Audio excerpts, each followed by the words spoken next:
In order to find the distances between points as well as the distance of your total route, there's a fairly easy way to do this. Once you have some of your points planted on the map, and you should have more than three, I've only kept three here for this example.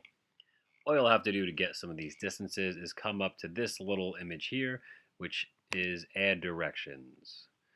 If you click on add directions and wait, over here you'll have an untitled layer.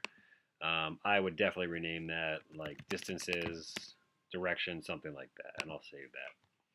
So I know the route has to start at Indian Hills, so point A will be Indian Hills.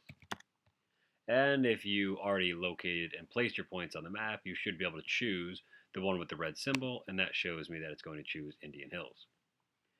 I want to go from Indian Hills. Let's say my bus route will go from Indian Hills to Dairy Queen, then to Ramapo College, and back to Indian Hills.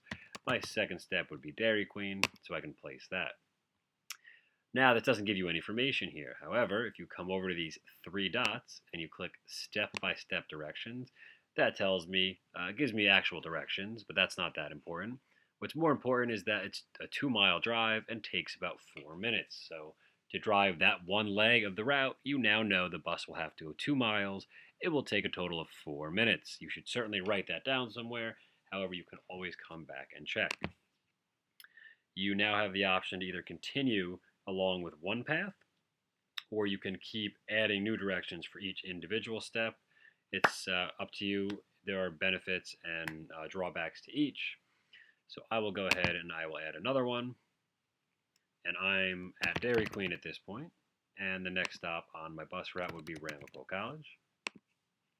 Again, don't have these directions. So if I do step by step, you will see that that is 7 miles in distance. And again, it's distance because look at how this road curves. You're not going in a straight direct path. And you're not looking at the displacement.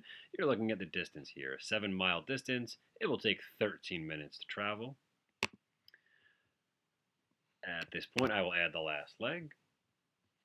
And we are at Ramapo College. And we need to return to Indian Hills. So all I'm doing is typing in the points. They pop up here because I've already placed them. And you can see we started at Indian Hills, went down towards Dairy Queen, and then we travel all the way up to Ramapo College. And then to get back, we'll go all the way here and back. So at this point, if we, did I add? Yes, if we take a look here, Ramapo College back to Indian Hills, step-by-step instructions. It's a 6-mile drive. It will take 13 minutes. So this is how you're going to be able to get your distances as well as the times when you're trying to figure out what's going on with these specific bus stops.